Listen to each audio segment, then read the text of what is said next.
Hello there. Welcome into a Monday edition of the show. So glad to have you, whether you're listening on your radio, streaming the show online at extrasports1300.com, or you've downloaded the free Extra Sports 1300 app, sponsored by Diversus Health, mental health, and well-being for all. You know the direction we're taking things today. Get in here, 719-247-1313. That is the text and the phone line for your convenience. You can also hit me up on X at Gingerly Tweets. It will be a veritable cornucopia of sports topics. I got Avs, Nuggets, college football for you, but the majority of the conversation obviously has to be based around the Denver Broncos and what we saw on Saturday. Now, Saturday is not about the 2-point conversion or lack thereof. It's not about that. That's not the decision that cost the Denver Broncos. But just to hash all of this out, yes, the higher probability, 48%, that you convert the 2-point conversion is greater than the 11% implied probability of you not only winning a coin toss, but then immediately going down the field on your first possession and scoring. I ask AI as well, like everybody else in this business. 48% implied probability that you convert the 2-point conversion, 11% implied probability that you win the coin toss, go down the field and score a touchdown and not give the Bengals another possession. But what Sean Payton actually weighed, because those numbers are good to make the argument that he should have gone for 2. But what Sean Payton was actually weighing in that moment was the 52% chance that the Bengals stopped them on the 2-point conversion and they lost, versus the 50% chance the Bengals had to win the coin toss, versus that 11% probability that the Bengals would win the coin toss, go down the field, and score the game-winning touchdown, which, by the way, not to get too results biased, the Bengals did not go down the field and score. I like to be process-driven. I like to focus on that. But it's worth noting that the end result was that the Bengals did not score a touchdown on their first drive of overtime.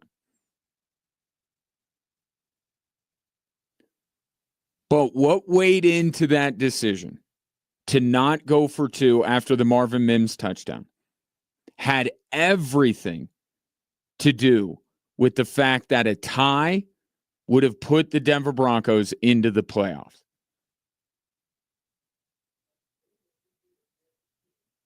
And that is what Sean Payton said after the game that he weighed. The 67% chance that of the 3 ways that game could have ended, 2 of them would have put the Denver Broncos into the playoffs.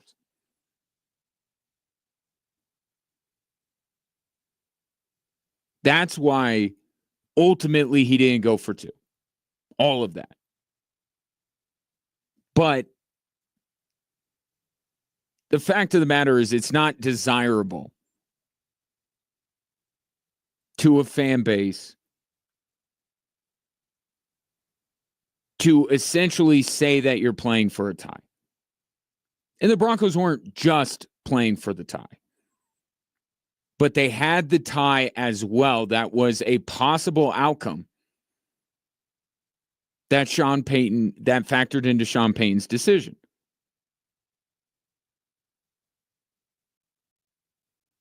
People don't want to hear that. They want to hear you're going for it. Right there, You're going for the win. And you're not thinking about a tie. Tie's a soccer thing. We don't do that in America unless it's soccer. He played the percentages. He did. He did play them because everyone's looking at 48% versus 11%. But as I just outlined, there are other percentages that Sean Payton was actually looking at, including the 67% chance that however the game ended, the Broncos would be in the playoff. Now, that's a little bit different than implied probability, but that's what factored into it. He played the percentages. It's not about getting the 2 versus winning the toss and scoring a TD. It's about the chances of winning the coin toss being higher than actually converting on the 2-point conversion, and the fact that 2 of the 3 ways that game could have ended would have put the Denver Broncos into the playoff. But again, it's not about that. It's not about the 2-point conversion. It shouldn't have come down to that. Because the fact of the matter is the Denver Broncos had a miracle drive and a miracle play to even spur on the conversation of whether they should go for 2. They should never have been in that position. In fact, it was only the Bengals' clock mismanagement that gave the Broncos the opportunity to have the decision to go for 2. You had a running back injured on the play, trying to go down to waste more clock, and then the Bengals just go, we're going to put it into the end zone. What did Chase Brown get hurt for? He was trying to do the thing that everyone always says, you got to get down, go run out the clock. We criticize guys that want to score the touchdown. This guy did the supposed right thing. And then on the very next play, the Bengals let Joe Burrow sneak it in.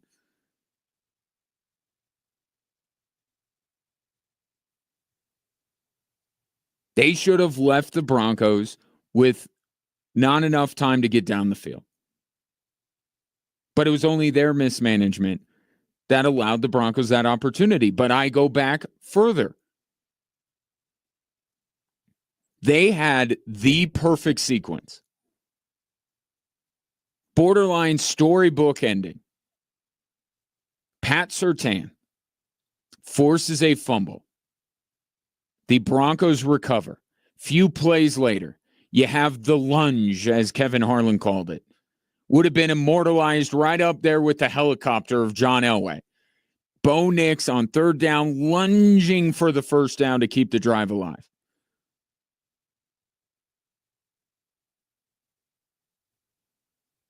It was all setting up for the Denver Broncos to clinch a playoff spot with just the perfect sequence. But they didn't. Because for the second time in as many games, Sean Payton gave up on running the football and instead tried to go into his bag of tricks. 2nd and 9 in plus territory. Instead of running the ball, he calls the screen to Javonte Williams, which Cincinnati absolutely sniffs out. And now it's 3rd and 15. And now you're in a bind. You almost have to throw it. Right? 3rd and 15. I saw that field goal target line just like you did. The Broncos weren't that far away. And they're calling that screen pass to Javonte Williams to try and get it? So 3rd and 15, your own half of the field, you probably do have to throw. Bo Nix is picked. And you know how the rest played out. If you run the ball, even if you get stopped for nothing, it's still a more manageable situation than the Broncos found themselves in with that horrific play call to Javonte Williams.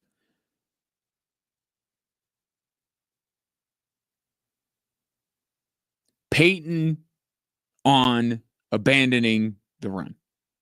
We did get in a good rhythm. But then to their credit, they got a little bit more aggressive. It's kind of that cat and mouse game. You want to run it, and there's certain runs you want to run that protect the edges. But, a couple runs that we'd had success with, and all of a sudden, they were able to pressure really and minimize the gain. I'd like to know where these stops the Bengals got were, because perhaps Sean Payton is talking about Audric Estime, because Audric Estime was getting stuffed. Jaleel McLaughlin did get stopped for a 1-yard gain on the first play of that drive. Before that one play where he got 1 yard, he ran for 11 yards, 13 yards, 2 yards, and 6 yards. He was averaging 7 yards a carry in that game. I get it. Cincinnati's going to make adjustments, whatever.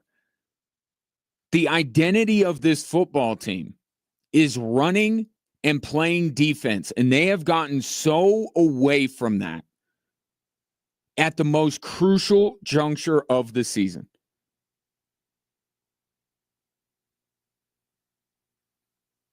Does everyone forget that Bo Nix is still a rookie quarterback?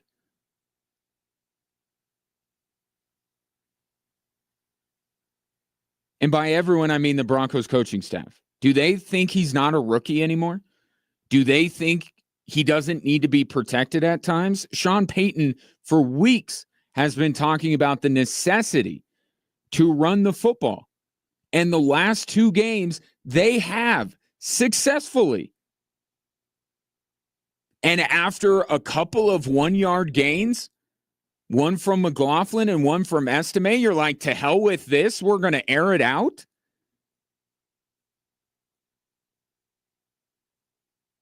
And not just going to air it out, going to get fancy with it. It's like they forget Bo Nix is a rookie, but yet the play call, these screen passes that he's running are to protect Bo Nix. It's a weird dichotomy there with the play calling. You trust Bo with the ball, but only if he's throwing screen passes. It made no sense, just like the Charger game. Made no sense. Clock mismanagement gave Cincinnati, just like it gave the Chargers, the opportunity. They converted. For a team that has been lamenting their inability to run the football, they sure abandoned it at the most important time, despite being extremely productive. That's where it all started. That should have been the game. It really should have been. The fumble, the lunge, it was all set up for the Denver Broncos to win that game.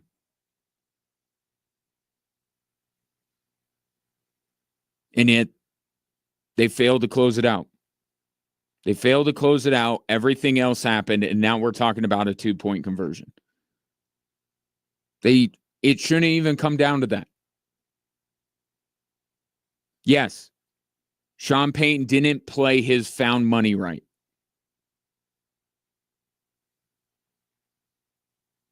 What do you do with found money? Do you invest it in a 401k? Do you put in a CD? Absolutely not. You put on a 10-leg parlay. You go out and blow it on something that you've always wanted. Found money is money that you push to the middle of the table. The Broncos were lucky, fortunate, let's say. They were fortunate that Bo Nix linked up with Marvin Mims on that touchdown. And the fact that all of these confluence of events led to that, yeah, probably the right call was going for 2. Bengals are stunned. Stadium is silent. Go. He didn't play that found money right. but it was found money. And the game should have been over before that. This team on the cusp of clinching a playoff spot is cracking. They are not keeping their wits about them. Their play is regressing. At the time when everything is supposed to be peaking going into the playoffs, the Broncos are doing the opposite in almost every facet of their game. And now they have one game left to snatch this thing away from the jaws of absolute calamity. 719-247-1313. Take your thoughts on the Broncos, where they go from here. We'll talk about Kansas City and who they are or are not playing. Coming up next, I want to stick with the game a little bit because with the theme of it would have been the perfect ending if the Broncos would have capitalized on Pat Surtain's fumble or forced fumble. Why I still think Pat Surtain has the strongest case of anyone to be named Defensive Player of the Year.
Attention football fans, it's time to report for game day at Hooters of Colorado Springs, Detroit, and San Francisco tonight.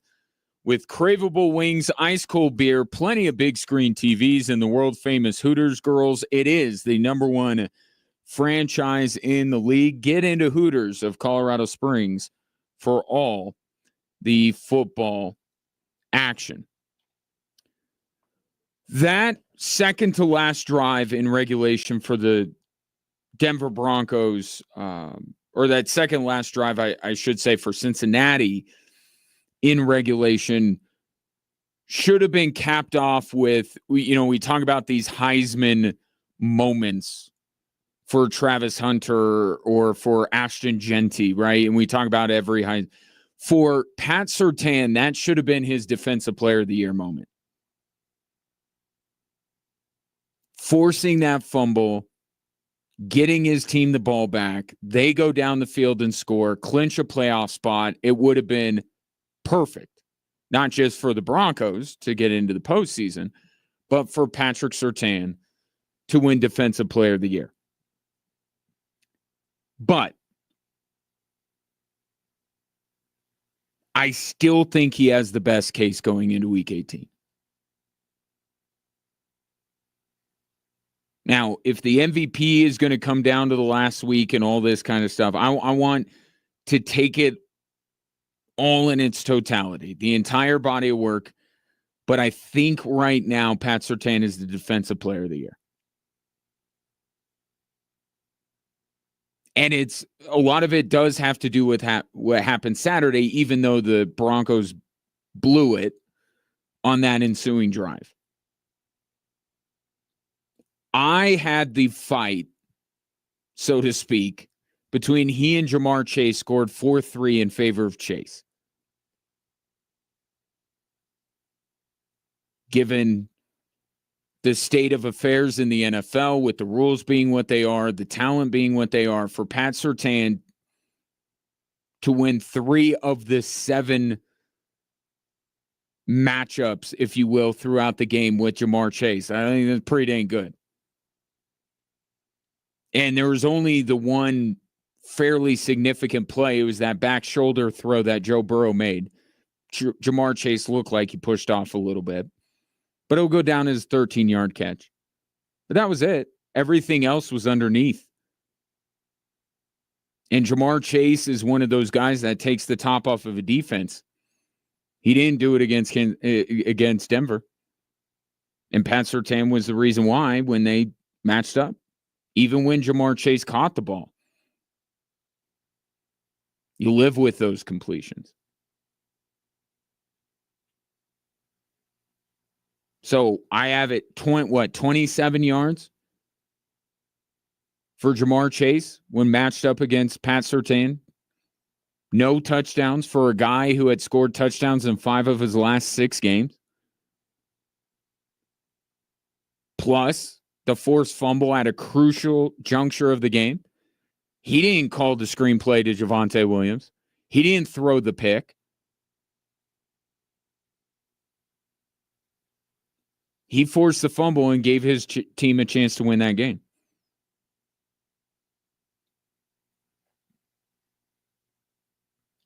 So right now, Pat Surtain has 4 picks, 3 off the league lead. Usually defensive backs that win Defensive Player of the Year lead the league in picks. Stephon Gilmore did back in 2019. But I still think there's enough there around that for Pat Surtain to get it. Think about that pick 6 against the Raiders in the first matchup. You look back, that completely changed the Broncos season. Going into that game, they had performed poorly in 3 of their 4 games. The Jets game, even if you want to say that all 3 of those losses, Seattle, Bo Nix's first start, Pittsburgh, his second start against an elite defense, they played extremely well against Tampa, and then the flash rainstorm got the better of both teams. Even if you want to say that, you have to acknowledge that they were trending in the wrong direction during that Raiders game. And as egregious of a mistake as that was from Gardner Minshew, Pat Surtain still took it the length of the field. Nobody caught him. And if the Broncos do get this done at long last on Sunday against the Kansas City Chiefs and get into the playoffs, we'll look back on that pick six as the thing that at least spurred the Broncos on, if not changed the trajectory of their season.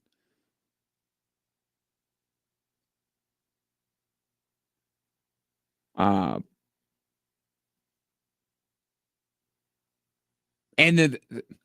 in even sense, as much as the Broncos are to be criticized rightly over about the past month, I look back even further than that to the Ravens game,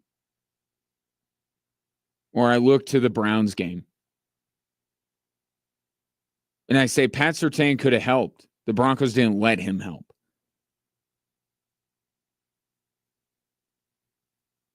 And in those two games, Jerry Jeudy was not covered by Pat Surtain. Zay Flowers was not covered by Pat Surtain.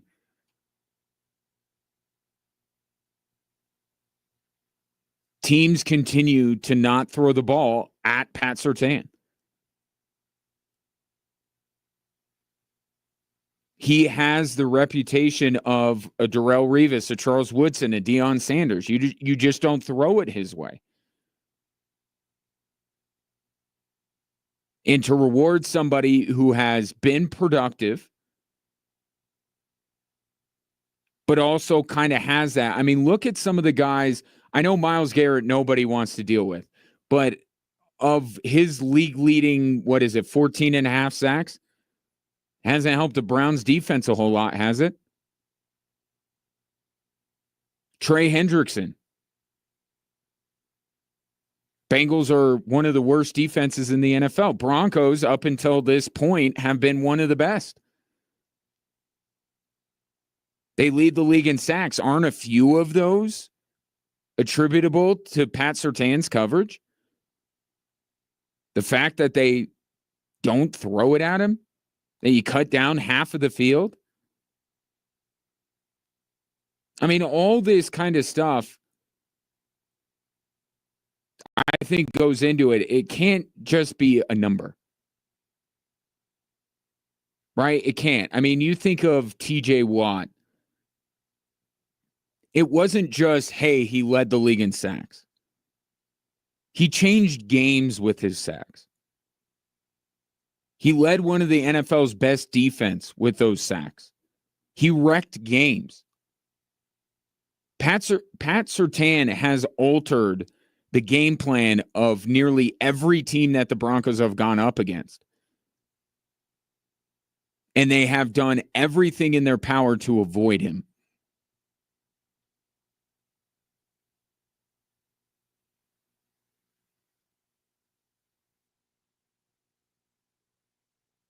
I think that the Broncos messed up an opportunity for at least an exclamation point on the end of his case for Defensive Player of the Year. They messed that up. But he still got the forced fumble. What I can't quite make heads or tails about is Riley Moss being repeatedly pummeled and curb stomped on Saturday. Does that help Pat Surtain or does that hurt Pat Surtain?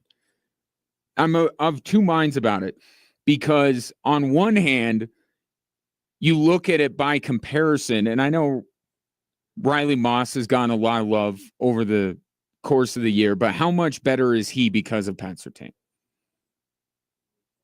So by comparison, you say, wow, Surtain is amazing compared to what they have on the other side.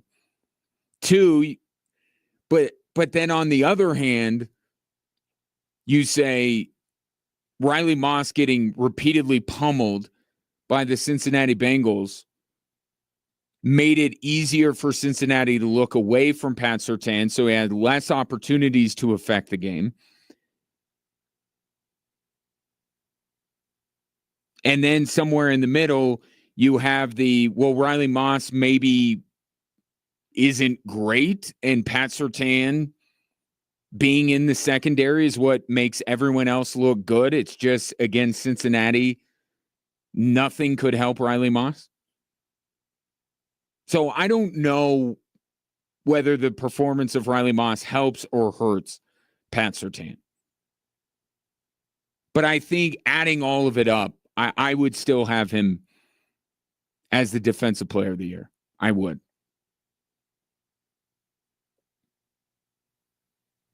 As far as Riley Moss goes, it's a little bit different than Levi Wallace against Jerry Jeudy. It's a little bit different in this aspect. You have to let Riley Moss try and figure it out. Okay, whether his success is 90% because he plays opposite Pat Surtain, 70%, 50%, whatever it is, Riley Moss has been good for the Broncos this year. Okay, Levi Wallace has no reputation that says, hey, he's going to figure this out. We just got to stick with him. He's got burned 5 times by Jerry Jeudy, but the 6th time he's going to figure it out. With Riley Moss, you do that a little bit. First few times he's burned, you say, you know what? It's Riley Moss. He's made big plays. He's been a part of this good cornerback duo. We got to let him figure it out. But at some point, you got to just say, forget it. You got to just say, we need to help him. We can no longer trust him. This game in a vacuum, we can't trust Riley Moss. We have to help him, or we have to change things up with our coverages. And they just didn't, and they didn't, and they didn't, and they didn't. And T. Higgins kept roasting him and roasting him and roasting him. And by the way, that was part of a bigger picture where T. Higgins shredded them. Mike Gesicki shredded them. Even, what is his name? Iovis or whatever, the third wide receiver on Cincinnati. He goes for 20 a catch. I would say everybody in the linebacking and secondary besides Pat Surtain didn't do their job against Cincinnati. Surtain was the only guy. Maybe that strengthens his defensive player of the year case. He was the only guy in that game that held up his end of the bargain. Everybody ate on Cincinnati's passing game. And the Broncos get 7 sacks. You would think it would be enough, but you look at those sacks, there were two that ultimately hurt the Cincinnati Bengals. One was Cooper's on 4th and 2 on that second drive. And then one was in overtime that forced the Bengals to punt. That's it. The other 5 sacks that the Denver Broncos got amounted to nothing. Joe Burrow either made it up on the very next play or somewhere in that drive they ended up scoring anyway.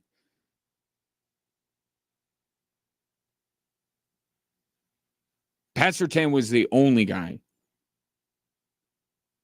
that made any kind of one after that first couple of drives. Pat Surtain was the only guy who did his part really to limit the Cincinnati Bengals. I mean, you could say Zach Allen, but again, these sacks were immediately made up. I know Cincinnati's offense is good here, but after those, like, how many chances are you going to give Joe Burrow? And he drove down the field almost every drive on them.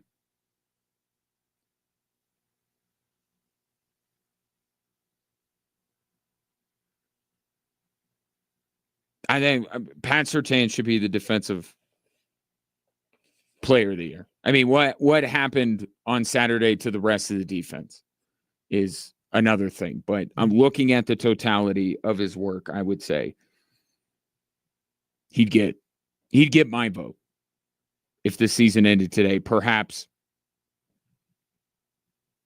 he'll get a chance to make a similar play against Kansas City. But as far as the Broncos defense, there's a bigger story here. As Vance Joseph says, hard to play defense in the last month of the season. Looks like it. 2 400-yard passers, couple of game-winning or game-sealing drives, a blown lead in the last month.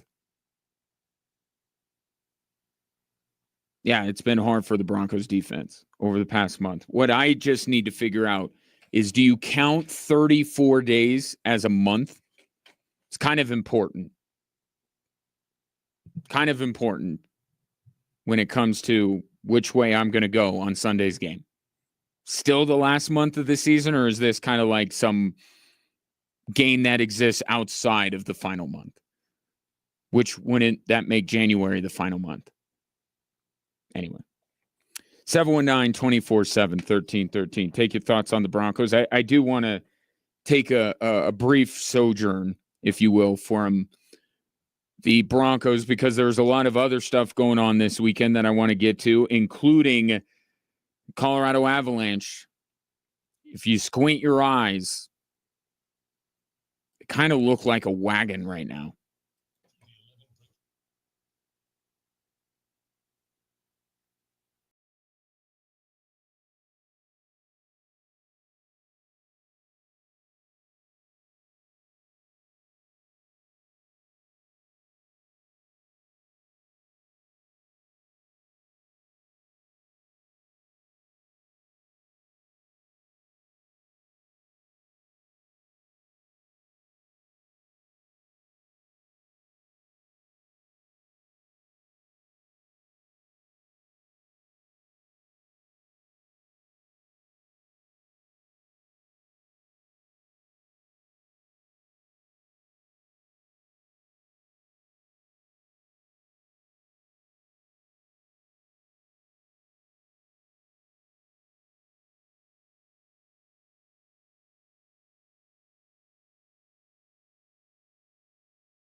With each passing day,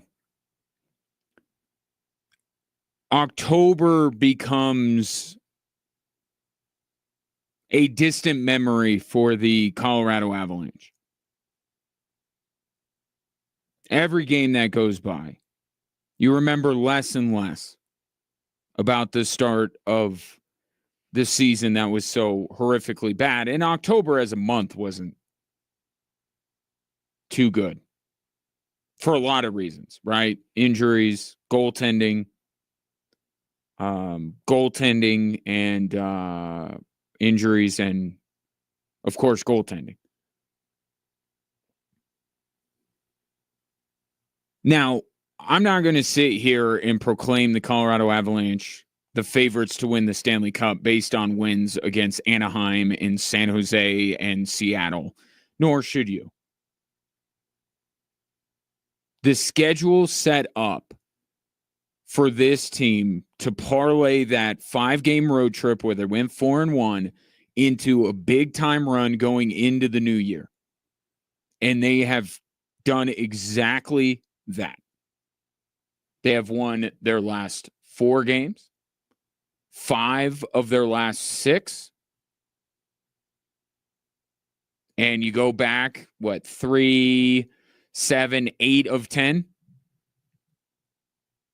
The Avs are doing exactly what the schedule set up for them to do. And there's credit to be extended to them for that. I'm not trying to diminish at all what they're doing.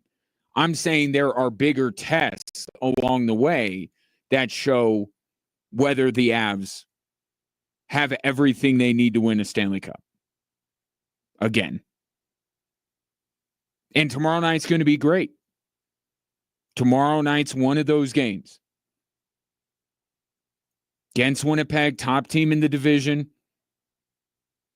These are one of those measuring stick type games where you get to see how much progress the Avs have made. Are they a better matchup for Winnipeg than they were? Tomorrow night's one of those kind of matchups. But leading up to this game, they have done just about, if not for a bit of a bug that went around the locker room, they might even be better off than winning 8 of their last 10. But certainly 8 wins in 10 games, that'll do. That'll do, right? And here's a theme that has occurred, has popped up here. 4 goals, 2 goals, 3 goals, 2 goals, 2 goals, 2 goals, 1 goal.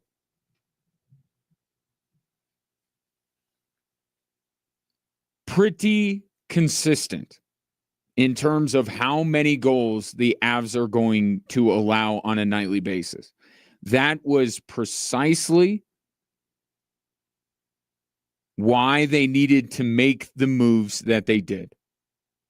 They just, among other reasons, but they just needed to be able to hit the ice on a nightly basis and say, this is the number we're shooting for. We can realistically shoot for this number and know it will be good enough to win a hockey game.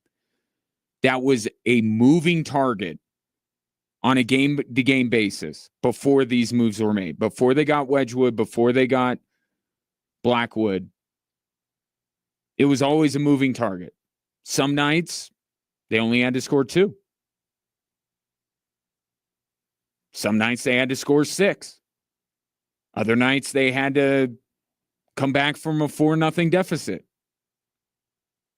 They're a good enough team in terms of scoring goals that if you just give them the number to chase, they'll probably get it.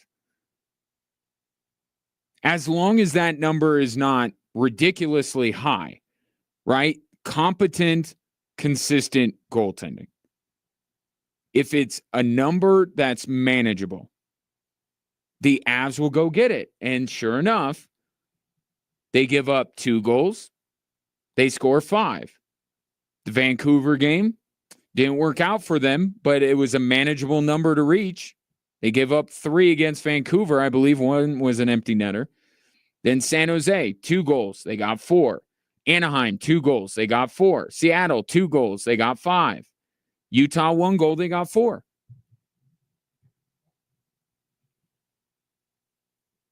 Just give them a reasonable number to chase, and they'll be able to get it. And that's what the woodshed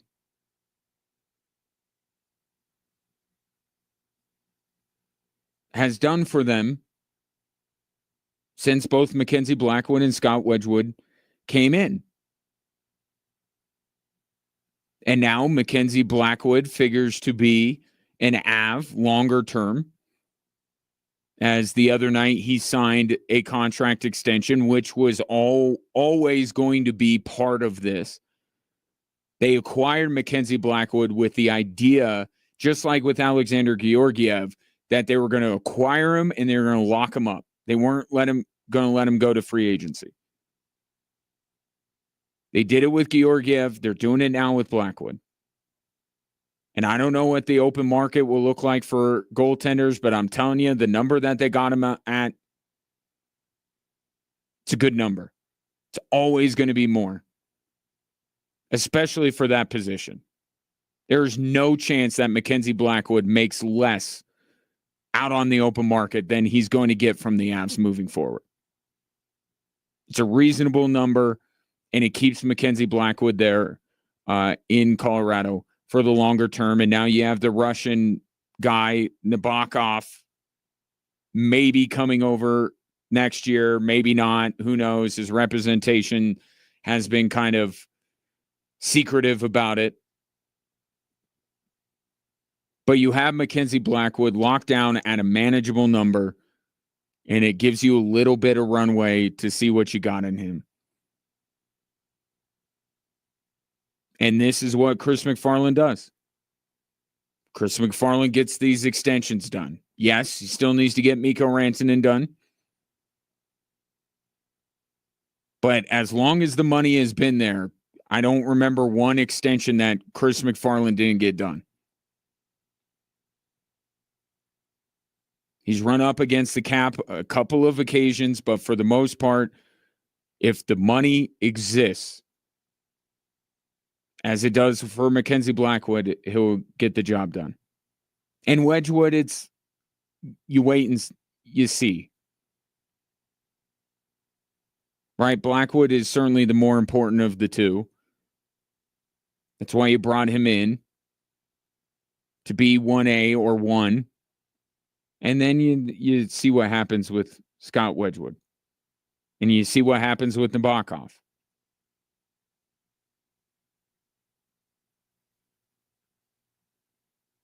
But the Avs, albeit against lesser competition, I will grant that and put much stake into tomorrow night. They look really good. They look really good. And unlike another team that calls Ball Arena home, they're not squandering the fact that their reigning MVP is actually having a more productive year.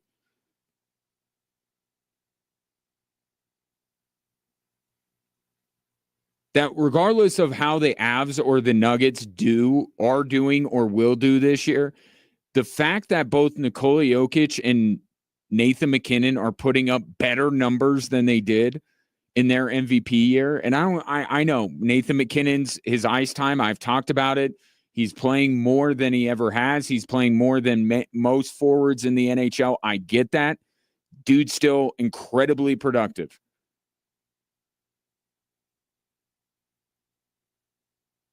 Maybe his point per minute average goes down a little bit because he's playing more ice time. I don't know. I'm just looking at the hard numbers, and I see Nathan MacKinnon being more productive than he was in an MVP season. Same with Nikola Jokic. 3 more assists the other night for Nathan MacKinnon. And they're getting guys back. That's the other thing. I thought his production would go down a little bit as his ice time would go down now that they got more guys healthy. I mean, they're just waiting on Drouin, right? Or Wood. They're not as banged up as they used to be. That's my point. And yet Nathan McKinnon's still putting up numbers. It's not cutting into his production at all. Tomorrow night's a big one, though. See how they stack up against Winnipeg, but all their run of form lately, exactly what they were asking for. Reasonable number. Let us chase it with McKinnon, with Rantanen, with all these other Finnish players that are scoring hat tricks. With Cale Makar, more often than not, they'll reach that number. 719-247-1313. Avs and Jets tomorrow, a 6 o'clock puck drop on a New Year's Eve here on Extra Sports 1300. Coming up next, we'll get back to the Denver Broncos. So, Andy Reid, is Patrick Mahomes going to play? Is Travis Kelce going to play? The Chiefs coach spoke on that subject earlier today, and I'll let you know what he said next.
Welcome in.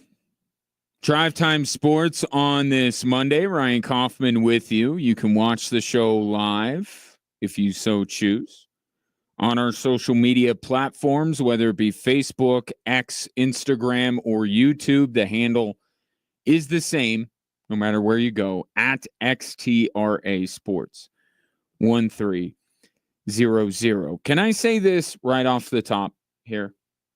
If you'll indulge me for a moment. The idea, the mere thought that the Kansas City Chiefs, the two-time reigning Super Bowl champions, the NFL's current dynasty,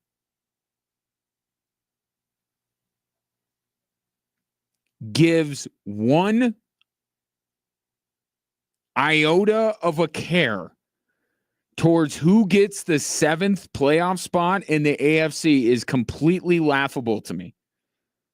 And to even suggest that the Chiefs should lose to the Denver Broncos or should want to lose to the Denver Broncos in order to keep Cincinnati out is completely laughable. And I hope the number of NFL pundits that clogged up my timeline on Saturday were joking when they suggested that the Chiefs should rather lose to the Denver Broncos than beat them because Cincinnati could get in. Come on now. They don't care. In fact, I think it would be a better way to finish off the three-peat to go through Joe Burrow in Cincinnati, wouldn't it?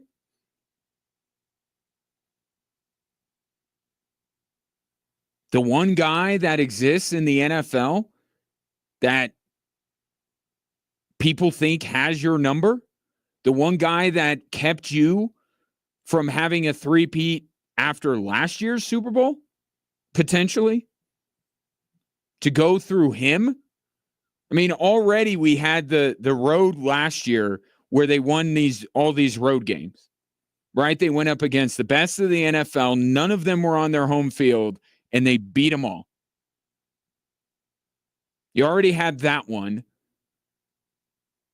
The only thing other than knocking Joe Burrow out of the playoffs would be to throw some pads onto Tom Brady and make him suit up for somebody and beat him. So as a fan, I'd kind of like to see it, to be quite honest. And sure, there's a little bit of mysticism around Joe Burrow that I would be a little bit nervous on that game day, but this is a team that's competing to be considered one of the best of all time. Leave no doubt. The Brady thing kind of got away from you. There's nothing you can do about that. Joe Burrow thing, yeah, let him in. The idea is preposterous.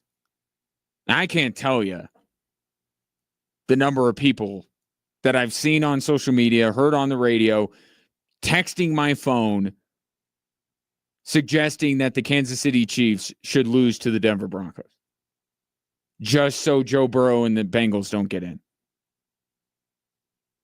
It's laughable. It's preposterous. Let him in. That's what I say. That's what I'm rooting for as a Kansas City Chiefs fan on Sunday. I'm rooting for the Chiefs to beat the Denver Broncos and for the Cincinnati Bengals to get into the playoffs. And then I will root for them to somehow down the road meet Kansas City in the playoffs. I'm a big proponent until San Francisco's season went sideways. I wanted the trilogy. I want San Francisco, Kansas City. I know it's a little bit different, but my point is I want the most what's the word I'm looking for? The best story on the path to a three-peat, right? And last year's run certainly helped that. Or maybe it'd be better if they played the Lions in the Super Bowl. I don't, but because the Lions did beat them, I suppose. But I want Joe Burrow in. Chiefs should want him in. But you know what the Chiefs are doing right now? Not caring at all. So Andy Reid is going to do exactly what he feels is in the best interest of his football team, and who does not benefit as the 7th seed because of it is not entering his headspace one bit. Now, Andy Reid spoke today. Today is an off day in the NFL, even with this crazy schedule that we've had. No players in the facility. So Andy Reid said today that he's not announcing who is or is not playing until he tells the players themselves, which is, you figured. Even if the players were in the building, I think Andy Reid's going to keep this as close to the vest as he possibly can. Why? Why? Like, what good does it do him to immediately give out his plans? Does him no good. So he'll talk to the players, and I would imagine we get a really good idea tomorrow. And here's the thing, too.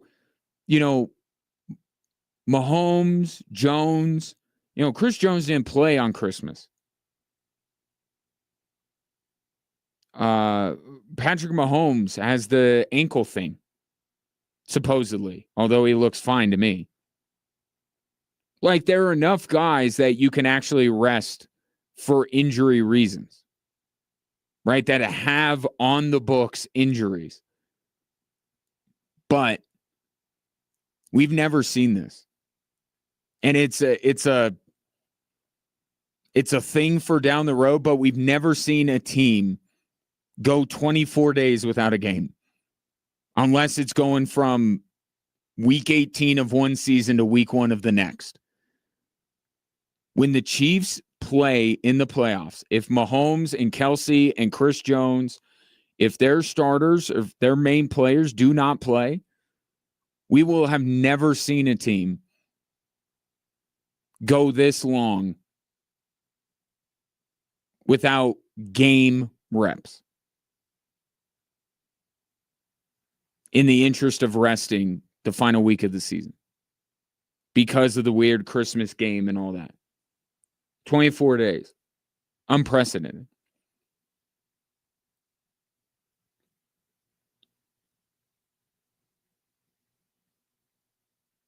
But here's the thing.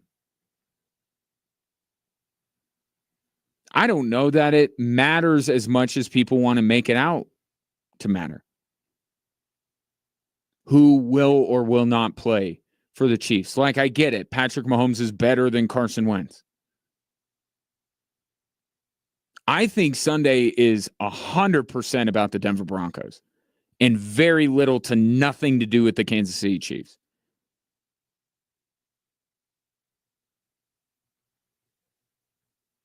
There is the other side of Sunday's game, but this to me is all about the Denver Broncos.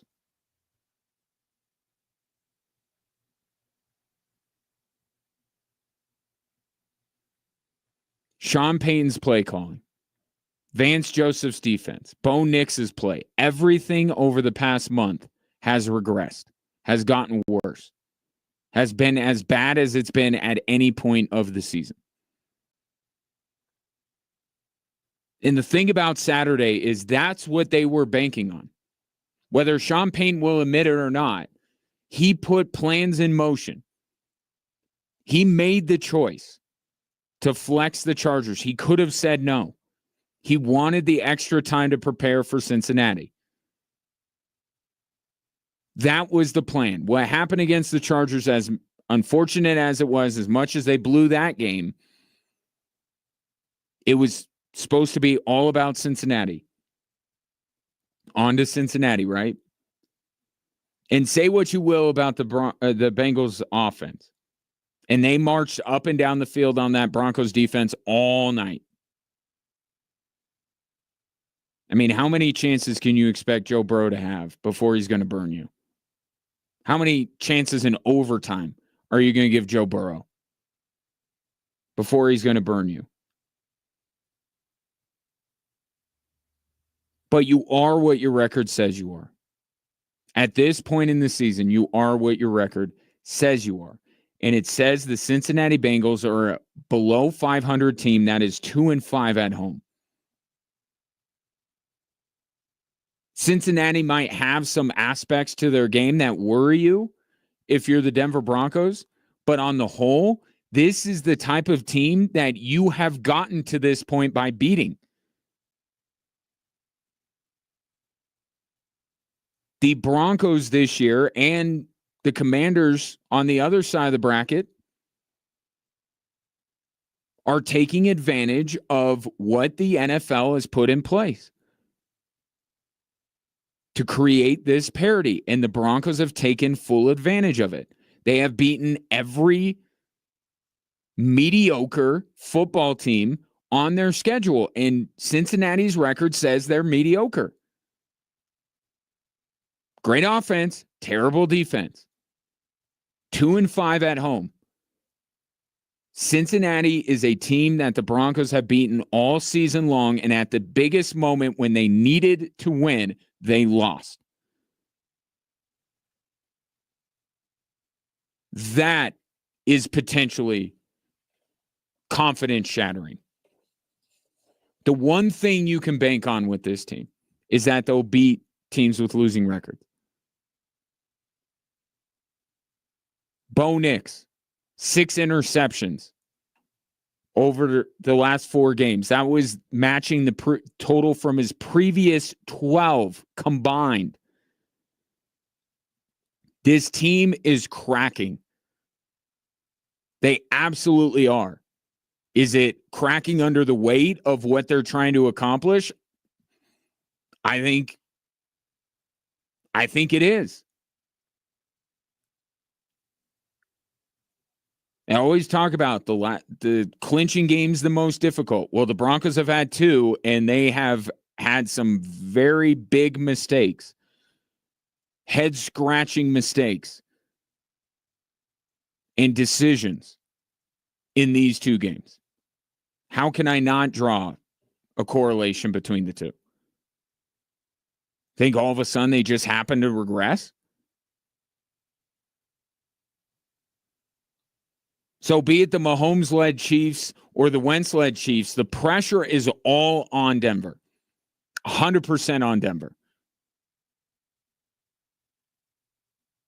All season, they've been playing with almost no expectation. Right? No real expectation. Expectation to win on a Sunday here and a Sunday there, but expectation about doing something significant. The Broncos have been playing without that for the vast majority of the season. And now the talk is Chiefs aren't playing their starters. Broncos are going to win. And if they don't, losing 3 straight, the last being to the Kansas City Chiefs junior varsity team,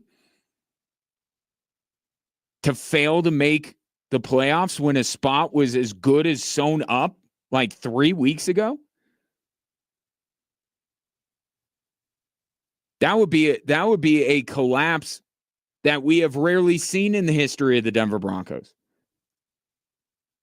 And it will be a collapse. That doesn't mean that you can't zoom out with some time to heal and say, overall, it was a positive season. It was a step in the right direction. This is where the 2 things can be true. Look at the Colorado Buffaloes last year. Season was a step in the right direction, no doubt about it. No disappointment over the way they played in the Pac-12. No criticism to go around. That was all found money. No, I refuse to believe that.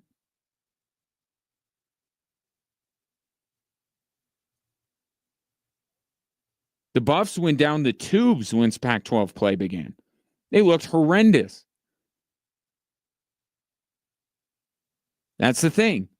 If you have some success, expectations go up. That's what you should want. And if you don't live up to those expectations, criticism is warranted.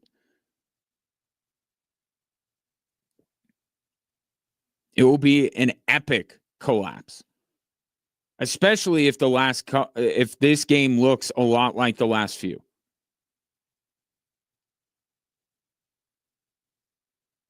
And here's the thing, the way the NFL schedule came out for the weekend, so you'll know what happened with Cincinnati.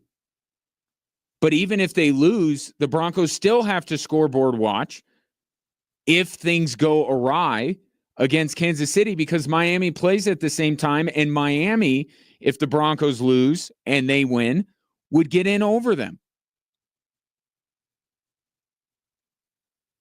So all this week, you're going to hear, and I already saw a quote from Sean Payton, you're going to hear how confident the Broncos are. I am here to tell you that there is nothing to back that up. There is nothing in this team's history to tell you that they should be 100% confident going into the game, other than Kansas City might not play their best players. But that's not. You'll hear it no matter who plays. They're confident. There's nothing to back that up.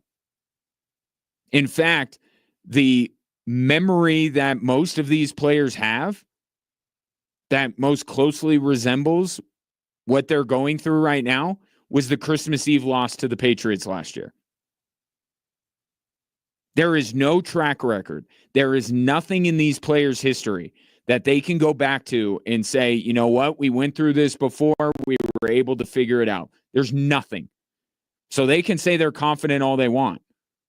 And maybe they are. Athletes are known for their irrational confidence, but I'm telling you, it's not based in any fact about this football team. Because I've watched this team be incredibly close to a playoff spot for 4 games now. And they have looked worse in these 4 games than they have at any point this season. Cleveland, Indy, LA, Cincinnati.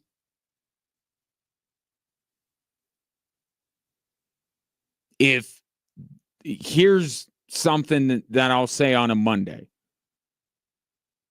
It's not a prediction, but what I'll say on a Monday is watch out if Bo Nix throws an early interception. Watch out if Kansas City jumps on the Broncos 10-0. Watch out. Broncos need to start fast. I'll say at least that much on a Monday. 719-247-1313. Take your thoughts on Week 18. To me, it doesn't matter near as much who they're playing. I don't think that it does. 719-247-1313. Have more Drive Time Sports after this.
Nuggets back in action tonight against the Utah Jazz. Now, I will say this for the Denver Nuggets. The last time they went up against the Cleveland Cavaliers and proved to be not in the same class, they turned around and lost to the Wizards. That did not happen. They were outclassed by the Cavs again, bounced back the next night, and beat the Detroit Pistons. So therein lies some progress with the Denver Nuggets. But these 2 games now against one of the best teams in the NBA, that the Nuggets have looked utterly outmanned and outgunned and outclassed.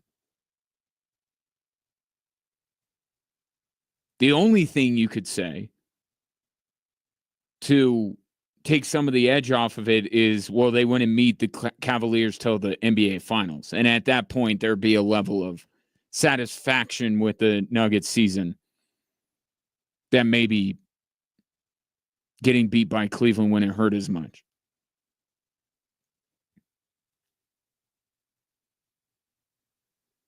You know, with the whole Jamal Murray thing,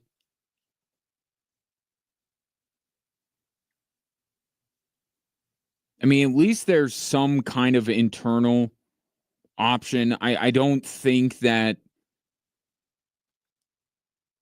Russell Westbrook is going to help lead the Denver Nuggets to an NBA title in place of Jamal Murray. I just don't believe that. But you have someone in Russell Westbrook that at least during this season, you're 6-1 with him. Okay, that's something. You're getting by. What happens when the Nuggets can't defend the three-point line? Who are they going to turn to? Because I'll still say making sure that Jamal Murray is healthy and right and at his best for the playoffs is the most important thing for the Denver Nuggets. But right behind that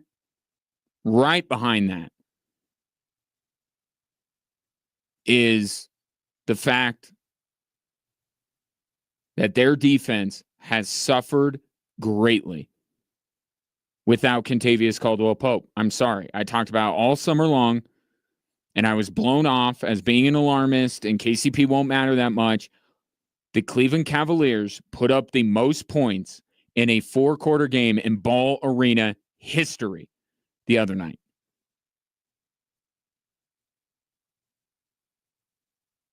And sure, they're a little hot. They played in Cleveland, and Cleveland did almost the same thing to them. So you're telling me twice the Denver Nuggets just happened to catch Cleveland on the wrong night? Or maybe that's who Cleveland is. Maybe not 145 points. But who they are in terms of their talent level, in terms of their identity, that's who they are. And the Nuggets cannot, at a championship level, a playoff level, let alone a championship level, defend the three-point shot. Michael Malone was asked after the game about there being too many threes, right? All the discourse, NBA isn't as good, big reason why, three-pointers all around. He put perfectly. He didn't care much about that. Cares about his team's ability to defend it. The fact of the matter is, whether you hate the three-point shot now or you still love it or what, somewhere in between, that's the NBA. That's the NBA right now. And the thing that everybody is doing to turn off supposedly NBA fans is one of the biggest things that the Nuggets cannot do. They cannot stop that. And losing Kentavious Caldwell-Pope is the reason why. And then it's exacerbated when Aaron Gordon's not in there. So that's what you saw. Cleveland puts up 145 because of no Kentavious Caldwell-Pope and no Aaron Gordon.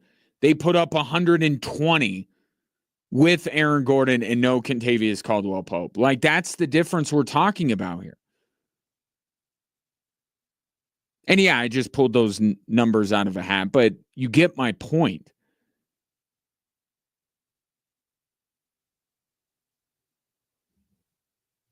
And now you look again, trade market, rumors coming up, all of these guys available for second round picks. Nuggets supposedly have flexibility. They can't get any of them. Why? Because they dumped 3 second round picks to dump Reggie Jackson. So remind me again about this flexibility that you have to address your needs should they come up because you let Kentavious Caldwell-Pope walk. What's that flexibility game? I just saw Dorian Finney-Smith went to the Lakers. That would have been a guy that could have helped the Nuggets a little bit on their perimeter defending woes. Now he's off the board.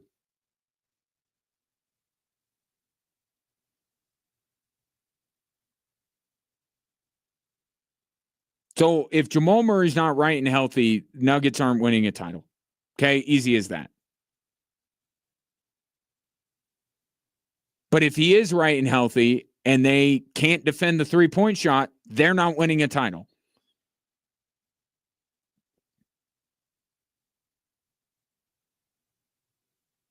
And where's the help internally? Where's the leap from Christian Braun? How many games am I supposed to wait? Because Calvin Booth said that he was going to be, and I like Christian Braun.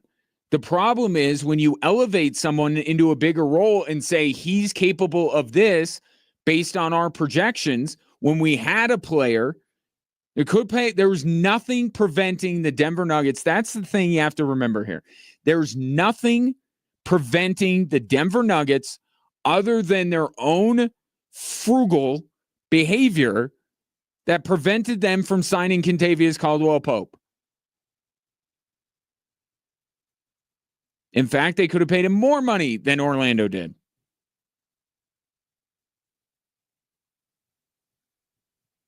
They didn't want to pay. They didn't want to pay the second luxury tax, and Calvin Booth gave the Cronkies an out by saying, our projections say Christian Braun in this role will be just as good. He's not. Not where it really matters. Everybody likes the dunks and everything like that. This team has taken a massive hit in their perimeter defense. Something that is integral in today's NBA. And you must be able to defend at a high level in order to win a title. The Nuggets did when they won. What's the difference between that team and this team?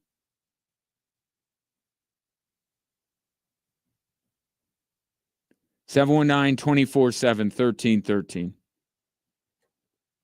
Continue on with this Monday edition of the show after this.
Well, call the Alamo Bowl what you want.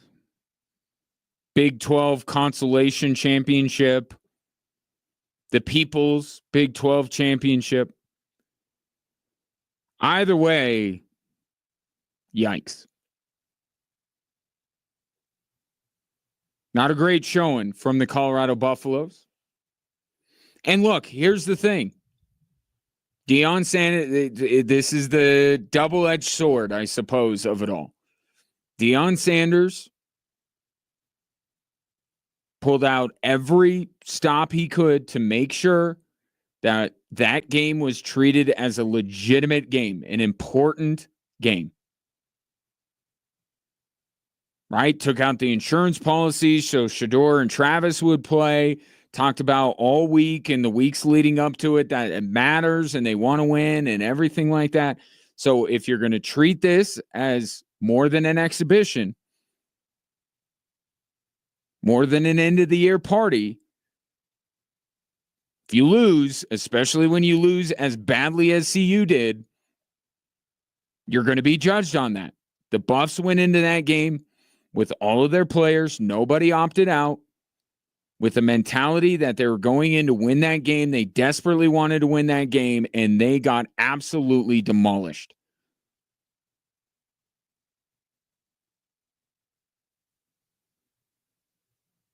So for in many ways, the most significant game to date in Deion Sanders' time at CU, not so good. Surely this will lay the groundwork to the Deion Sanders can't win big games narrative that will permeate for years to come. They got smoked. I mean, a bowl means what you want it to mean. Right? If you want to just treat it as a chance to get it back out there, play football again, celebrate your team for the success they had this year by capping it off by playing in a bowl game, then that's what you get out of it. That's the circumstances surrounding the game. And CU could have had Shador opt out, could have had Travis Hunter opt out, and it would have been looked at in a completely different way. But Deion Sanders made sure that those guys played, and BYU dismantled them. So a sour note to end another step in the right direction. Another, and I said when I was talking about the Broncos, you can look at this Broncos season, even if they lose on Sunday, and say it was an overall good season. It was a step in the right direction. They weren't even supposed to be here, yada, yada, yada. You could do all that. But it's like the way they finished the Pac-12 last year.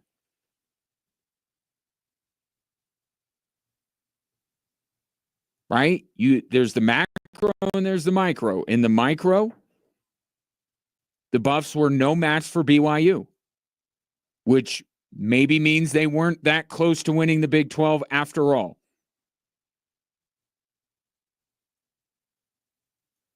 Right? The math didn't work out. They didn't get in, whatever. Maybe if they would have gone up against Arizona State, maybe they would have gotten creamed in the Big 12 title game. I mean, that's my big takeaway.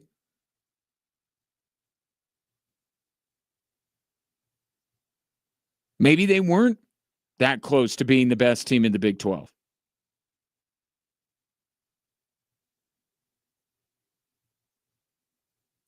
Doesn't mean the season overall wasn't a success, but in the end,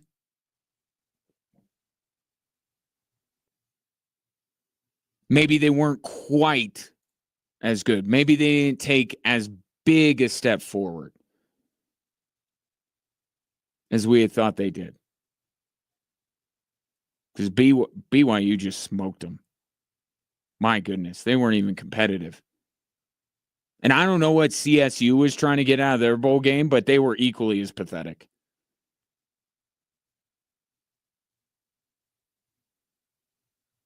What a poor showing from both of these teams that did so much.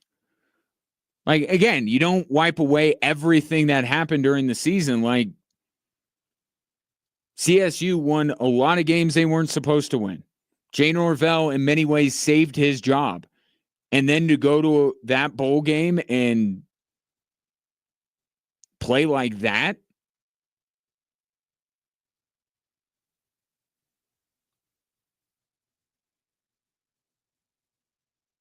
so now, certainly this year for the Buffs, better than last year, which was infinitely better than the year before that. This program is trending in the right direction, 100%. But you wonder now how to look at this next season. Right? Because you got out of Travis Hunter and Shedeur Sanders, two of the best players in college football, everything you could. And now they're gone. And this kid from Liberty put up good numbers, watched some of his games now that he's transferred in. I'm not watching Liberty's games as the season's going on. I'll be 100% honest with you. But now that I know that CU's new quarterback is from Liberty, I've been watching.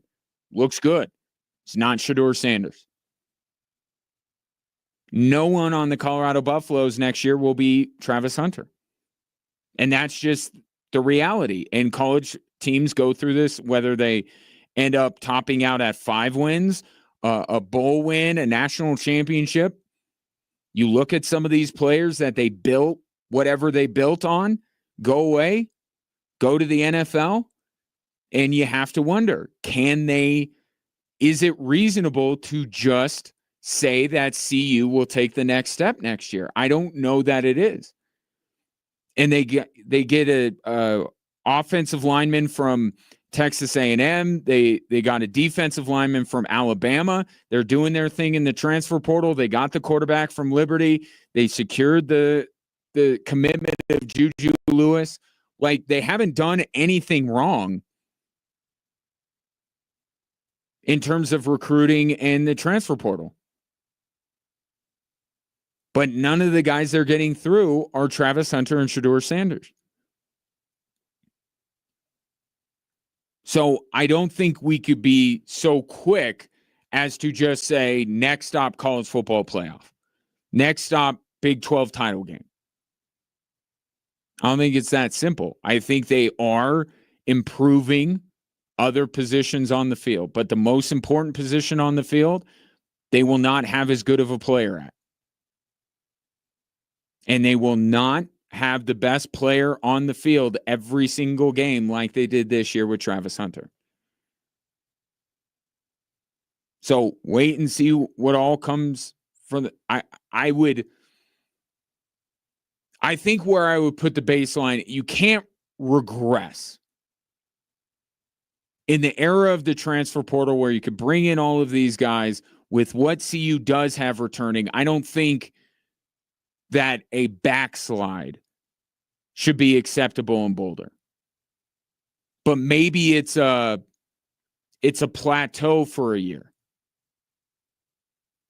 with the upside of Juju Lewis. I got to see what all comes through the transfer portal, where they lie in the pecking order after all of this in the Big 12. But I just, to say that Deion Sanders should just build upon this year into next year, it's easier said than done when you lose Shedeur Sanders and Travis Hunter. And CU, for all the good work they've done in recruiting in the transfer portal, they're not Georgia. Okay? Deion Sanders has not gotten this program to the point that Nick Saban got Alabama, where they just keep reloading with players that you could argue are just as good, if not better. Some positions you could say that. Not quarterback.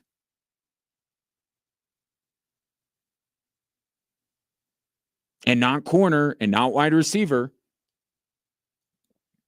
So they'll have to rely on the run game more.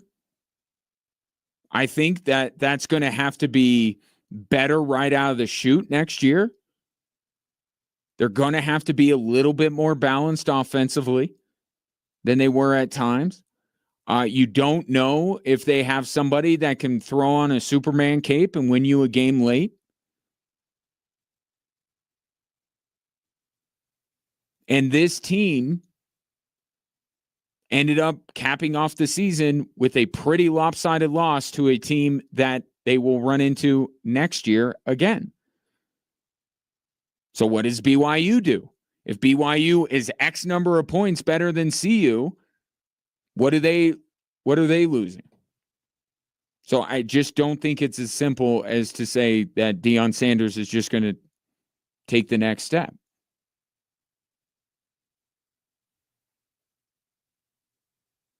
But they're doing everything they can to make sure they do.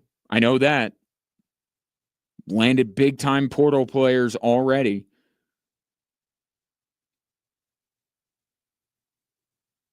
But a bad end, just like the year prior, a bad end to a really overall promising, positive season for the Colorado Buffaloes program. And now let us commence with, or the resumption, if we ever stopped, figuring out what other job Deion Sanders is going to take. Saw someone in the media today suggest that the Patriots should go all in on the Colorado Buffaloes, draft Shedeur 1, draft Travis Hunter 2, and make Deion Sanders their head coach.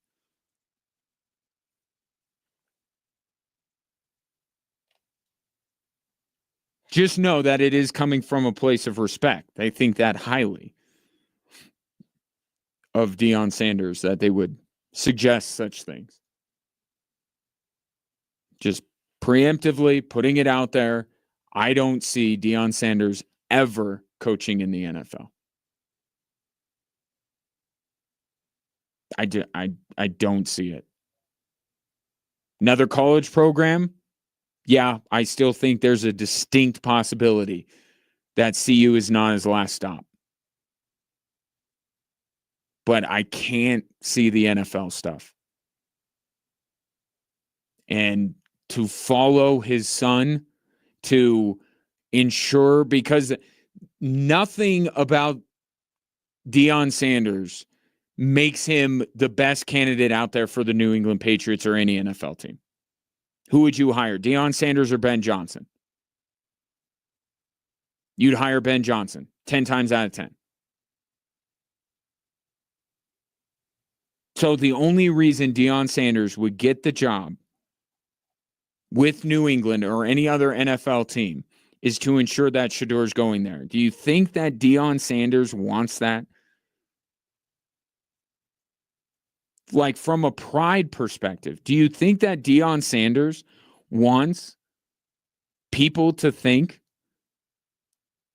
and know? Because quite honestly, they would know, because again, the New England Patriots have no business hiring Deion Sanders to be their head coach. There are other candidates that are more deserving.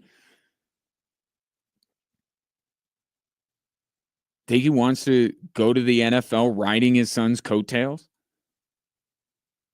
Or do you think he would rather stay at CU and prove that he could win without his son? I'll tell you, that's the story for next year. Whether it ends up being 4 wins, 6 wins, 10 wins, national championship, whatever it is, next year is now it's time for Deion to prove that he could do it without his son at quarterback.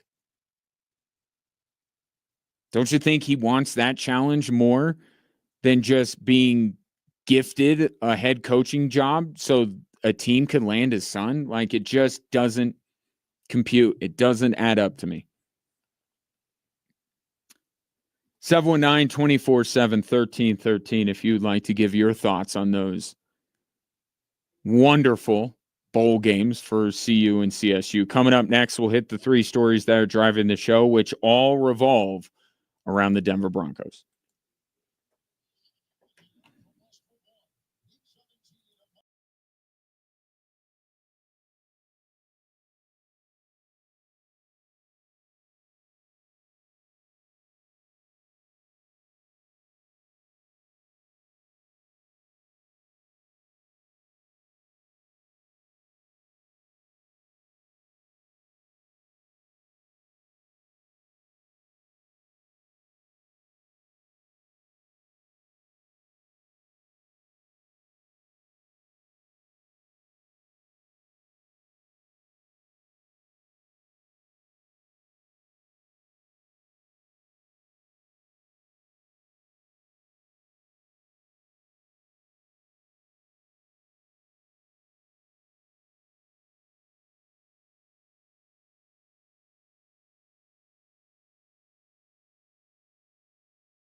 Hello there. Welcome in Drive Time Sports on this Monday, Week 17 in the NFL wraps up tonight with Detroit and San Francisco. Fantasy football championships will be decided tonight. As long as Juwan Jennings doesn't have 31 points, I will win my league's title. But that also means that it's time to report for game day at Hooters of Colorado Springs with ice cold beer, plenty of big screen TVs, and the world famous Hooters girls. It is the number one franchise in the league. Tonight, catch the fan filler, 10 boneless wings, fries, a dressing, and a drink for only $16.59. Now then, Lions, Niners at the bottom of the hour. By the way, we do have the game for you tonight. Let's go to the three stories that are driving the show.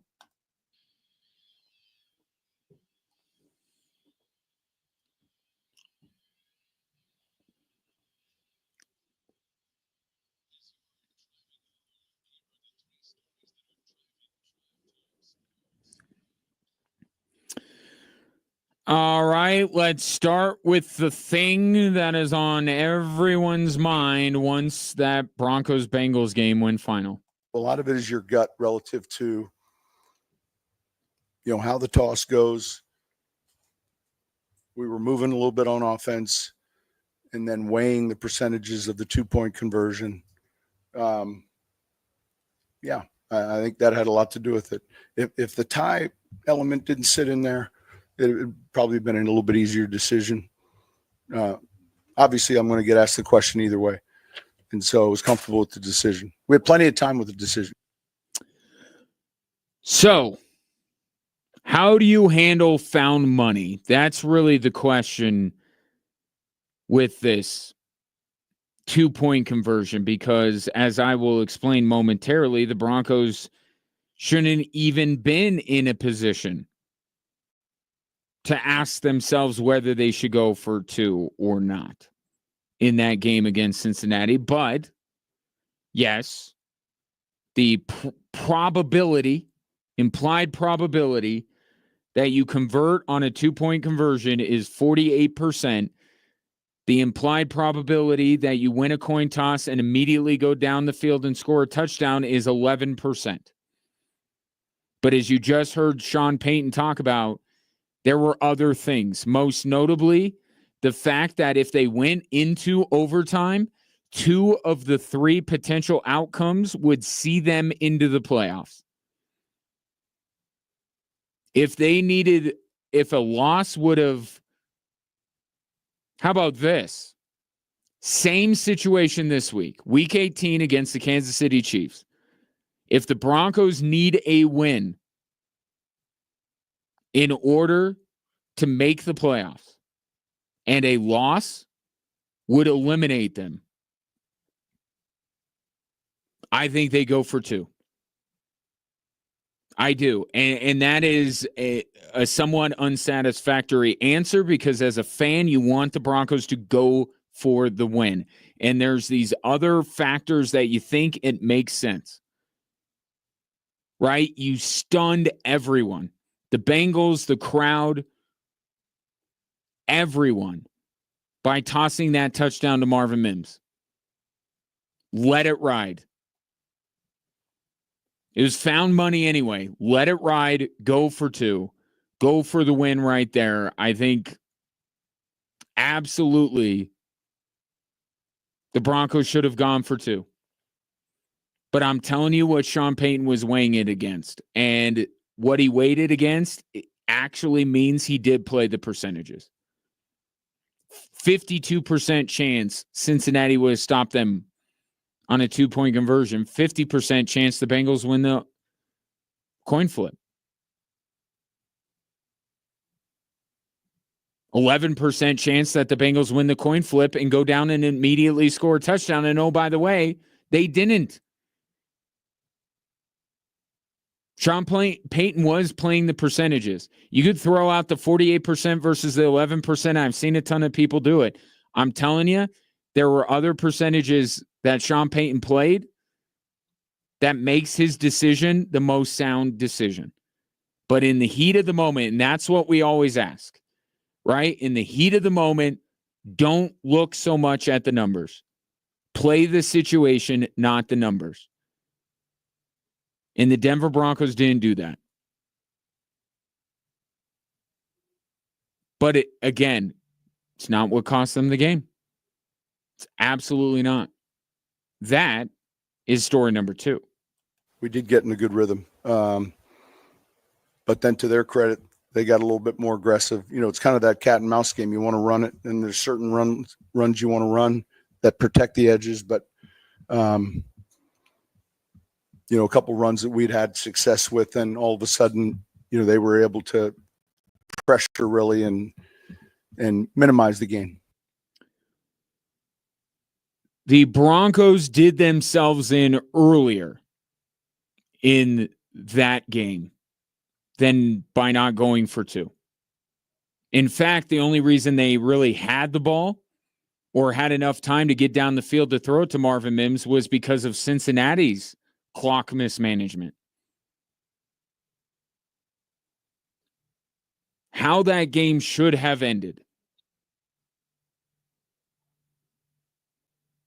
Pat Surtain forces the fumble. Broncos recover. First third down of the drive, Bo Nix lunges forward for a first down. The Broncos should have cashed in that drive. That was the moment. Their defensive player of the year candidate, which talked about earlier today, I think he should win. I think he's the defensive player of the year. He makes a game-changing play to knock that ball free. You recover, and Bo Nix even gives you that moment, that lunge forward to get a first down, keep the drive alive, and you fail to capitalize. That's how the game should have ended. They should have cashed in that drive. And then none of this other stuff matters. It wouldn't even happened. But for the second straight week, at the most crucial juncture of the game, Sean Payton abandons a running game that was productive. You heard his explanation there. Before Jaleel McLaughlin got stopped for a 1-yard gain at the beginning of that drive, he had those 2 big runs of 13 and 11. He had another run of 6. So not only did they not run the ball with Jaleel McLaughlin, he's not even on the field for the last 3 plays of that drive. The most crucial drive of the game. He's not even on the field. One of the most productive Broncos players in that game, not even on the field. They run it with Audric Estime. They throw a screen to Javonte Williams. And as much as you didn't want it to, the screen returned in overtime. The identity of this Broncos team, what has gotten them to where they are now, is a team that runs the football and plays defense. Sean Payton has talked about ad nauseum how they need to run the football better. And yet the numbers say they have the last 2 weeks. And yet in the most important stretch of the game, he goes away from it.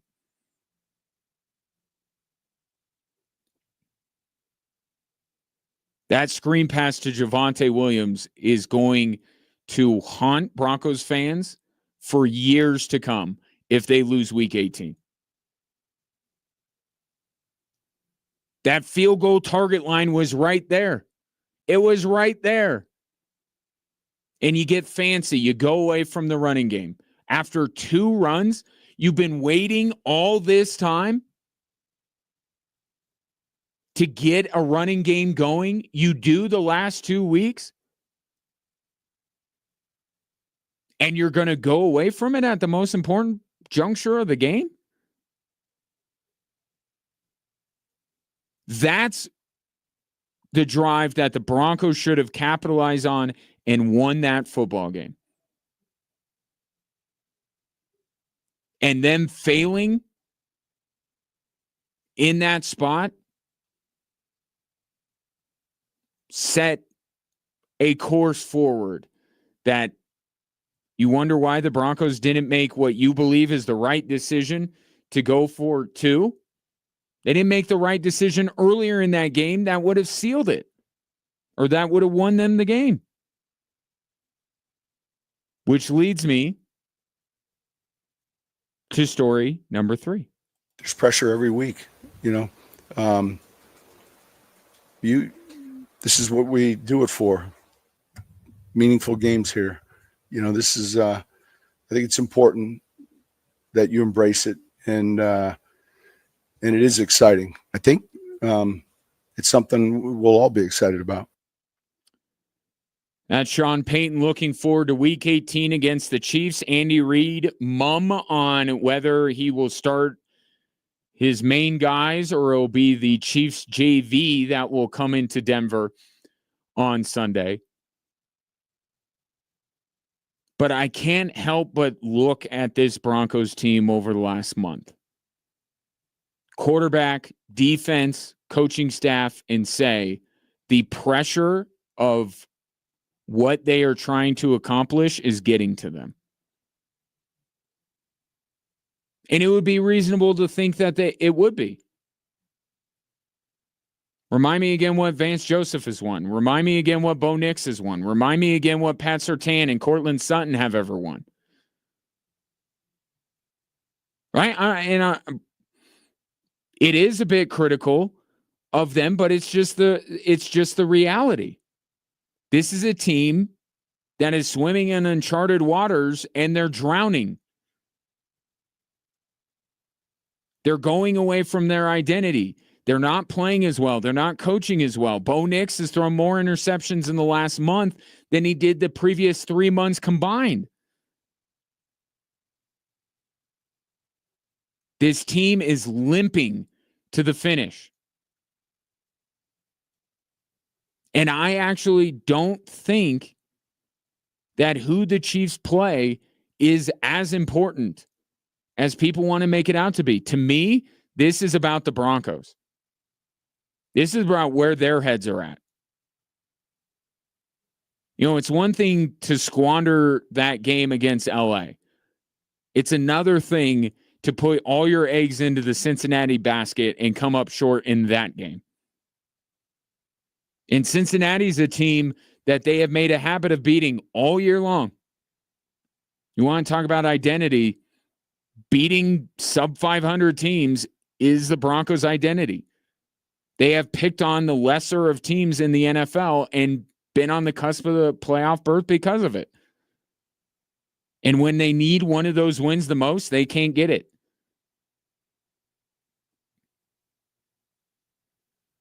If Sunday's game starts with a Bo Nix pick, a quick 10-0 Chiefs lead, watch this team tighten up. You've seen it. Indy, Cleveland, LA, now Cincinnati. This team has not dealt well with their prosperity. It reminds me a little bit when they were kind of rolling along and then they had a chance to measure themselves against the Baltimore Ravens.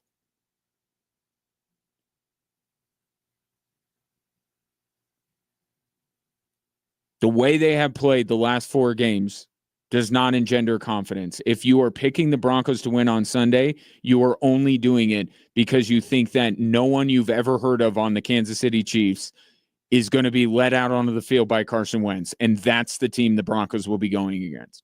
That's all you have right now. That the Chiefs are not going to be themselves, that they don't care if they win the game. Nothing this team has done over the past 4 weeks should engender confidence they're going to win on Sunday. And if Kansas City jumps out to a lead, it's going to get really ugly. 719-247-1313. Take your thoughts on the three stories that are driving the show. Detroit, San Francisco coming up at the bottom of the hour here on Extra Sports 1300.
Lions Niners coming up shortly. In the meantime, our NFL draft order has undergone quite a few changes over the past couple of weeks. First, it was the Raiders beating the Jags and a defiant Antonio Pierce saying we don't care about the draft pick. And then you have the New York Giants.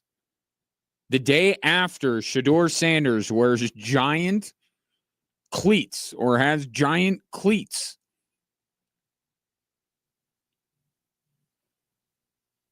Drew Lock goes out there and has a better performance than he ever did as a member of the Denver Broncos and leads the Giants to victory. And now the Giants are picking 4th and the Raiders are down at 8. And fan bases are justifiably pissed. I 100% understand. If I were a Raider fan, if I were a Giants fan, I would be livid with the results of the past couple of weeks. Livid.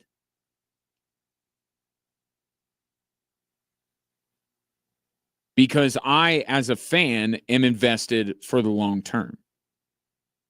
As disappointing as of a season as I may be living through, I know I will be back the next year. And therein lies the separation, the disconnect between fan base and team. Because everyone on the Giants and everyone on the Raiders, there's no guarantee they'll be back tomorrow, that they'll be back next season. You as a fan, you remain. So you could take the longer term view. You could say, oh, lose to the Jags. I want them to lose to the Jags. Or I want them to lose to the Colts. Because I want to set up my next 10 years with Shedeur Sanders or Cam Ward. I would like to make plans to buy the jersey. But where fans cannot cross a line, and I see so many of them do, why would you expect the players to care? Right? Like, I am 100% on board with any Raider or Giant fan who is just distraught. It feels like you've lost twice. Like you've already lost, the season's already lost. And now you're going to lose your quarterback of the future and your hope for brighter days. I get that. But you also have to, at the same time, understand that these players, these coaches, may not be around for Shedeur or Cam Ward. That's why tanking is a front office decision. It's not a coaching decision, and it's not a player decision. The front office strips the roster down to its bare bones to make them a bad team, so they're in the conversation for the number 1 overall pick. But once that team is assembled, no matter how bad they are, it's the player's job and the coach's job to win games. And that is their sole motivation. So you could be upset at the result. Can't be mad at the players for doing their job. I get it. You're like, now the Giants do their job. Now the Raiders do their job. They've been trying. They've been trying all season.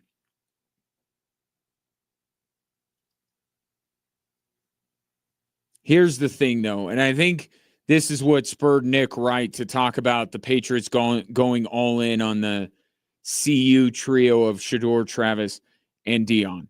New England feels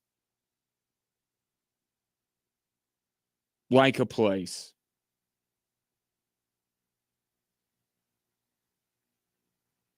and I guess Nick Wright, now that I'm thinking of it, Nick Wright did not suggest Shador goes to the Patriots, but he said Hunter and then bring Dion. So I don't want to mix his words. Drake May is there. So Travis Hunter at number 1, which I totally get. I don't understand where Deion Sanders fits into it then. If Shador's not coming with him, I forgot about Drake May for a moment. If Shador's not going to New England, why? I guess, okay, now he's not riding his son's coattails, but I don't know. He's following Travis Hunter. I think it still kind of applies. But at any rate, Patriots take Travis. Tennessee gets Shador if Dion lets him go there. Cam Ward to 3. Yeah, it's a tricky spot if you're the Giants. But here's the thing. With the Raiders, I will never say never, no matter where the Raiders end up in this pecking order. I will never close the door on the possibility that Deion Sanders gets Shador to Vegas. And now because of his cleats, maybe Shador does want to go to New York. I thought that was kind of a nod to they have the first pick. I want to be the first pick. Here are my giant cleats.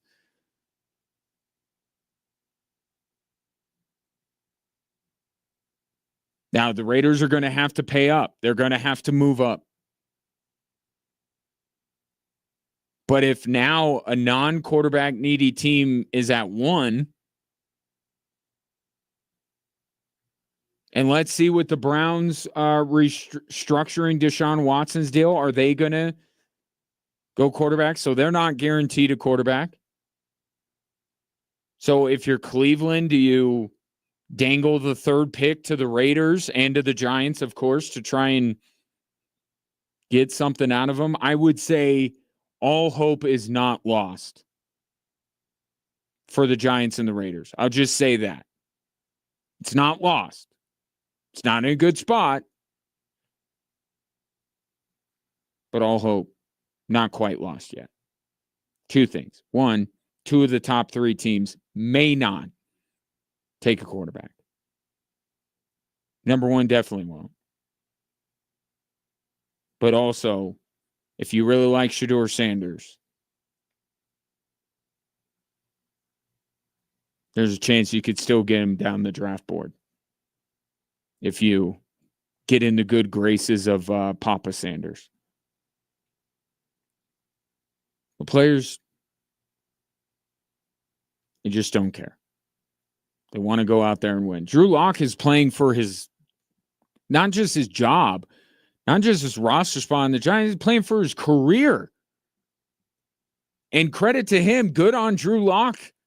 Man, he balled out, saving his NFL career yesterday.